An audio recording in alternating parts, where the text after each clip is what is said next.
കൂടുതലുണ്ടാകാം, കുറവുണ്ടാകാം. നോക്കൂ തന്നെ, നമ്മളൊരു മാസ ശമ്പളത്തിൽ ജോലി ചെയ്യുന്ന ഒരാളാണെങ്കിൽ, ഇപ്പൊ ധന്യ മാസ ശമ്പളത്തിൽ ജോലി ചെയ്യുന്ന ഒരാളാണെന്ന് നോക്കൂ. ധന്യയുടെ മാസ ശമ്പളം എത്രയാണെന്ന് ഭർത്താവിനും മകനും കുടുംബത്തിനും അറിയാം. എന്നെ സംബന്ധിച്ചിടത്തോളം ഞാൻ മാസ ശമ്പളത്തിൽ ജോലി ചെയ്യുന്ന ഒരാളല്ല. എനിക്ക് എൻ്റെതായ സ്ഥാപനങ്ങളുണ്ട്, എനിക്ക് എൻ്റെതായ മറ്റു ജോലികളുണ്ട്. അപ്പോൾ എൻ്റെ സ്ഥിര വരുമാനം എത്രയാണെന്ന് എനിക്കും അറിയില്ല, എൻ്റെ ഭാര്യയ്ക്കും അറിയില്ല, എൻ്റെ വീട്ടുകാർക്കും അറിയില്ല. ഇറ്റ് ഡിപ്പെൻസ് ആണ്. ഒന്ന് എനിക്ക് എൻ്റെ ചാനലിൽ നിന്ന് യൂട്യൂബിൽ നിന്ന് കിട്ടുന്ന യൂട്യൂബ് വരുമാനവും മറ്റ് ചാനലുകളിലൊക്കെ പോകുമ്പോൾ എനിക്ക് കിട്ടുന്ന റെമ്യൂണറേഷനും അല്ലാതെയൊക്കെയുള്ള വരുമാനവുമാണ്. ഇത് ഡിപ്പെൻസ് ആണ്. അത് വരുമ്പോൾ മാത്രമേ എനിക്ക് അറിയുള്ളൂ. അപ്പോൾ സ്വാഭാവികമായിട്ട് ആ കുടുംബത്തിന് വ്യക്തമായ ഒരു ധാരണ ഉണ്ടായിരുന്നിരിക്കില്ല ഈ പറയപ്പെടുന്ന അർജുൻ്റെ വരുമാനം. അപ്പോൾ 75,000 രൂപ എന്നൊക്കെ പറയുമ്പോൾ ഇതെന്തോ വലിയ സംഭവമാണ്, അത്രയും രൂപയൊന്നും ഇവന് കിട്ടിയിട്ടില്ല എന്നൊരു ചിന്തയിൽ നിന്നാകാം ഒരുപക്ഷെ അത്തരത്തിലുള്ള ചർച്ചകളിലേക്കൊക്കെ വഴിതിരിച്ചത്. ഇതിനെ ആളിക്കത്തിക്കാൻ, എരുതിയിൽ എണ്ണ ഒഴിക്കാൻ ഈ നാരദന്മാർ പലർ കറങ്ങി നടന്നു. നാരദൻ എന്നല്ല വിളിക്കേണ്ടത്, നരാധമൻ എന്നാണ് ഇവനെ വിളിക്കേണ്ടതെന്ന് പല ആളുകളും മറ്റു വീഡിയോകളിൽ കമന്റ് ചെയ്യുന്നത് ഞാൻ കണ്ടു. അപ്പോൾ സ്വാഭാവികമായും സോഷ്യൽ മീഡിയയുടെ മാത്രം ആവശ്യമായിരുന്നു കത്തിയ. ഇന്നലെ പ്രൈം ടൈം 24 പ്രൈം ടൈം ചർച്ചയിൽ ഹാഷ്മി താജ് ഇബ്രാഹിം പറഞ്ഞു, നിങ്ങൾ മനാഫ് ഒന്ന് വീട്ടിൽ പോകണം, നിങ്ങൾ സംസാരിക്കണം എന്നൊക്കെ പറഞ്ഞിട്ട് ഇന്ന് രാവിലെ മുതൽ 24 ഞങ്ങൾ പറഞ്ഞു, അവർ കേട്ടു എന്ന് പറയുന്നുണ്ട്. നോക്കൂ, ഹാഷ്മി അവിടെ റിപ്പോർട്ട് ചെയ്ത ആളാണ്. ഹാഷ്മിക്ക് ഈ മനാഫിനെയും അറിയാം, ഈ ജിതിനെയും അറിയാം, ഈ കുടുംബത്തെയും അറിയാം. നിങ്ങൾ എന്തിനാണ് ഈ ക്യാമറയ്ക്ക് മുന്നിൽ വന്നിരുന്നത് പറയുന്നത്? ഞങ്ങൾ എന്തിനാ ക്യാമറയ്ക്ക്? ഞങ്ങൾക്ക് ഇവരെ അറിയില്ല, തനിക്ക് അറിയില്ല, എനിക്കും അറിയില്ല. കാര്യം ഞങ്ങൾക്ക് അവിടെ ആക്സസ് ഉണ്ടായിരുന്നില്ല. ഉണ്ടായിരുന്നെങ്കിൽ ഞാൻ പോയെന്നെ തന്നെ ഷെഡ്യൂൾ, എനിക്ക് പോകണമെന്ന് ആഗ്രഹമുണ്ട്. അത് നമ്മുടെ ഓൺലൈൻ മാധ്യമങ്ങളിൽ നിന്നൂടെ കയറ്റി വിടില്ല എന്ന് അറിഞ്ഞിട്ട് ഞങ്ങൾ പോകാതിരുന്നതാണ്. മാത്രമല്ല അവിടെ പോയിട്ട് നമ്മളോട് ഒരു കുത്തിരിപ്പ് ഉണ്ടാക്കണ്ട എന്ന് വിചാരിച്ചിട്ട് തന്നെയാണ്. അപ്പോൾ സ്വാഭാവികമായിട്ട് ഹാഷ്മി എന്തുകൊണ്ട് ഫോണിൽ വിളിച്ച് മനാഫിക നിങ്ങളൊന്ന് പോയി അവരെ കാണും? അതല്ലായിരുന്നു മാധ്യമ, അത് മാധ്യമധർമ്മമാണോ? അതൊരു പൗരധർമ്മമല്ല. അതിനെയും വിറ്റ് കാശാക്കിയതല്ലേ ഇവര് പ്രൈം ടൈം ചർച്ച ചെയ്ത്. എന്നിട്ട് അങ്ങനെ ഇവർ പോയപ്പോൾ ഇതിന്റെ ക്രെഡിറ്റ് ഏറ്റെടുക്കാൻ ഇപ്പോൾ ഇവിടെ മാധ്യമങ്ങൾ തമ്മിൽ തല്ലുണ്ടാക്കിക്കൊണ്ടിരിക്കുക. നോക്കൂ, നമ്മുടെ മുൻനിര മാധ്യമങ്ങളുടെ പോക്ക് എങ്ങോട്ടാണ്? രണ്ട് കുടുംബങ്ങളുടെ പ്രശ്നം തീർത്തിട്ട് ആ പ്രശ്നം ഞങ്ങൾ തീർത്തു, ഇതായിരുന്നു കേരളത്തിൻ്റെ വലിയ ആഭ്യന്തര പ്രശ്നം എന്ന രീതിയിൽ അതിന് വാർത്ത കൊടുക്കുകയാണ്. രാവിലെ ചാനൽ മേധാവി തന്നെ വന്നിട്ട് ഗുഡ് മോർണിംഗ് ഷോയിൽ വന്നിരുന്ന് ഇത്തരത്തിൽ സംസാരിക്കുന്ന കാഴ്ചകൾ നമ്മൾ കണ്ടു. അപ്പോൾ എന്തോ ആയിക്കൊള്ളട്ടെ, തന്നെ ഒഴിവാക്കപ്പെടേണ്ട സംഭവങ്ങളാണ് നമുക്ക് മുന്നിൽ നടന്നുകൊണ്ടിരുന്നതെന്ന് തന്നെ പറയാം. പക്ഷേ ആ കുടുംബം വീണ്ടും ഒന്നിക്കുമ്പോൾ അവർ നമുക്ക് വളരെ സന്തോഷമുണ്ട്. നമ്മളേറെ ഇനി ദയവ് ചെയ്ത് നമ്മുടെ പ്ലാറ്റ്ഫോമുകളിൽ ഇതിനെക്കുറിച്ച് ചർച്ച ചെയ്യാതിരിക്കാൻ ഏറ്റവും കൂടുതൽ ശ്രമിക്കുക. മനാഫിനൊപ്പവും ആളുകളുണ്ട്, അർജുൻ്റെ കുടുംബത്തിനൊപ്പവും ആളുകളുണ്ട്. ഇവരിത് അർഹിക്കുന്നു. സ്വാഭാവികമായും ഒന്ന് ആലോചിച്ച് നോക്കും, മനാഫിനൊപ്പം ആളുകൾ നിൽക്കുന്നതിനെ കുറ്റം പറയാൻ പറ്റുമോ?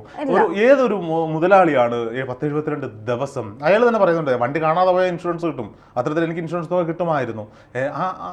പോയി എൻ്റെ പൈസ പോയി, എൻ്റെ തൊഴിലാളി പോയി, എൻ്റെ ലോറി പോയി എന്ന് പറഞ്ഞ് വീട്ടിലിരിക്കേണ്ടതിന് പകരം അവിടെ പോയെന്ന് പോലീസുകാർ അടിയും കൊണ്ട് വെല്ലുവിളിക്കുന്ന കാലാവസ്ഥക്കെതിരെ അവിടെ നിന്ന് ഈ കാര്യങ്ങളെല്ലാം കോർഡിനേറ്റ് ചെയ്ത് അവസാനം അതിൻ്റെ മനാഫ് തീരുമാനിച്ച രീതിയിൽ അതിൻ്റെ ഉത്തരവും കിട്ടി പുറത്തേക്ക് വരികയാണ്. മനാഫാണ് തെറ്റിദ്ധരിച്ചത്, മണ്ണിനടിയിൽ ലോറി ഉണ്ടെന്ന് മനാഫാണ് പറഞ്ഞത് എന്ന് പറയുമ്പോൾ ഈ കുടുംബം പറഞ്ഞില്ലേ അവിടെ GPS സിഗ്നലുണ്ട്, അവിടെ ഫോൺ ബില്ലടിച്ചു എന്നൊക്കെ പറഞ്ഞു. അതിനൊന്നും ഞാൻ കുറ്റം പറയുന്നില്ല, അതൊക്കെ അവരുടെ മാനസികാവസ്ഥയിൽ അവർ പറഞ്ഞു പോകുന്ന കാര്യങ്ങളാണ്.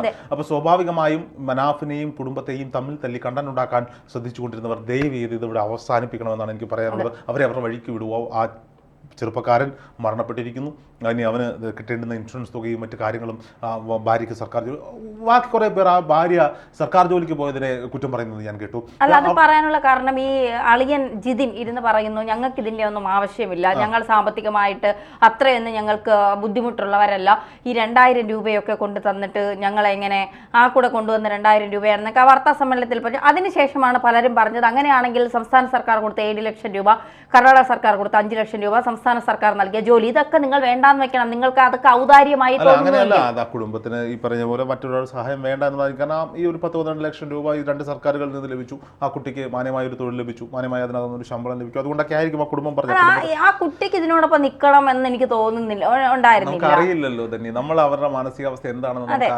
നമുക്കറിയില്ല. സ്വാഭാവികമായിട്ട് അവളുടെ ഭർത്താവാണ് നഷ്ടപ്പെട്ടിരിക്കുന്നത്. അവർക്ക് മാത്രമല്ല, അവരുടെ അമ്മയ്ക്കും അച്ഛനും കുടുംബത്തിനും ഉണ്ടെങ്കിൽ പോലും അതിൽ ഏറ്റവും വലിയ നഷ്ടം അവർക്ക് മാത്രമാണ്. അവരുടെ ഏറ്റവും വലിയ നഷ്ടം അച്ഛനും അമ്മയ്ക്കുമാണ്. നാളെ ഇപ്പോൾ ഏതൊരു മരണവും ആയിക്കോട്ടെ, ഇവരുടെ കാര്യത്തിലല്ല ഞാൻ പറയുന്നത്, നാളെ അവർക്ക് ചിലപ്പോൾ മറ്റൊരു ജീവിതം ഉണ്ടാകാതിരിക്കാം, എനിക്കറിയില്ല. അതെ, അമ്മയ്ക്കും അച്ഛനുമാണ് അവനെ തിരിച്ചു കിട്ടാത്തത്. പക്ഷെ അതും മറക്കും, എല്ലാവരും മറക്കും. അങ്ങനെയാണ് തന്നെ. എപ്പോഴെങ്കിലും ഒക്കെ അവൻ്റെ ആണ്ട് ദിവസങ്ങൾ ഒരു ഫോട്ടോയൊക്കെ കാണുമ്പോൾ മാത്രം ഓർമ്മയിലേക്ക് ഓടിയെത്തുന്ന മുഖമായി അവൻ മാറും. അർജുൻ്റെ കാര്യത്തിലല്ല ഞാൻ പറയുന്നത്, എല്ലാവരുടെയും കാര്യത്തിൽ. ആ മനുഷ്യൻ്റെ ജീവിതം അങ്ങനെയാണ്. ഇന്ന് ഞാനോ തന്നെയോ മരണപ്പെട്ട് കഴിഞ്ഞാൽ നമ്മൾ വിചാരിക്കും നമ്മളില്ലെങ്കിൽ ഈ ലോകത്ത് എങ്ങനെ നടക്കും, നമ്മുടെ ചാനലുകൾ എങ്ങനെ പ്രവർത്തിക്കും, നമ്മളില്ലാതെ ഈ വാർത്തകൾ ആര് പറയും, നമ്മുടെ ഭാര്യ സങ്കടപ്പെടില്ലേ, നമ്മുടെ അച്ഛനും അമ്മയും സങ്കടപ്പെടില്ലേ, നമ്മുടെ സഹോദരി സങ്കടപ്പെടില്ലേ, നമ്മുടെ നാട്ടുകാർ സങ്കടപ്പെടില്ലേ. എന്താ ഒരു 100 ഫ്ലെക്സ് ബോർഡുകളോ അല്ലെങ്കിൽ ഒരു 10 ഫ്ലെക്സ് ബോർഡുകളോ 2 പോസ്റ്ററുകളോ ഒട്ടിച്ച് 16 അസ്ഥി എടുത്ത് കൊണ്ടുപോയി ഒഴുക്കി കഴിഞ്ഞു. ഇപ്പം നോക്കൂ, ഇപ്പം അസ്ഥി തറയിൽ വിളക്ക് വെക്കാൻ ആരുമില്ല. നടന്ന 41ാമത്തെ ദിവസമോ 31ാമത്തെ ദിവസമോ കൊണ്ടുവന്ന് എവിടെയെങ്കിലും കളയുക, അതവിടെ അവസാനിച്ചു. പറയുന്ന കാരണം എന്താ? എന്നും വിളക്ക് വെക്കാൻ ആരുമില്ല. ആ കുടുംബത്തിന്റെ അത്താണിയായിരുന്ന ആ ജീവിതകാലം മുഴുവൻ ആ കുടുംബത്തിന് വേണ്ടി കഷ്ടപ്പെട്ട ഒരുത്തം മരണപ്പെടുമ്പോൾ എല്ലാ ദിവസവും ഒരു അന്ത്യത്തിരി വെക്കാൻ പോലും ആരുമില്ലാത്തൊരവസ്ഥയിലേക്ക് പോകുന്നു എന്ന് പറയുന്നത് വലിയ അവസ്ഥയാണ്. അത് മനുഷ്യന്റെ അവസ്ഥയാണ്. അപ്പോൾ സ്വാഭാവികമായിട്ട് ഞാൻ അർജുന്റെ കാര്യത്തിൽ അല്ലെന്ന് ഞാൻ പറഞ്ഞു വന്നപ്പോൾ ഞാൻ അങ്ങ് വൈകാരികമായി പറഞ്ഞു പോയതാണ്. എന്തായാലും അർജുൻ മരണപ്പെട്ടിരിക്കുന്നു, അതാണ് സത്യം. മനാഫ് കുടുംബത്തിനൊപ്പം നിൽക്കുന്നു. അദ്ദേഹത്തിന്റെ നല്ല മനസ്സിനെ നമ്മൾ അംഗീകരിക്കുന്നു. ജിതിൻ എന്ന് പറയുന്ന മനുഷ്യന്റെ നല്ല മനസ്സിനെ ഞാൻ അംഗീകരിക്കുന്നു. കാരണം തന്റെ ഭാര്യയുടെ കുടുംബത്തിനൊപ്പം നിൽക്കണം എന്ന് മനസ്സ് കാണിച്ച ജിതിൻ അങ്ങനെ ഒരു മനസ്സുണ്ട്. ആരും കാണാതെ പോകരുത്.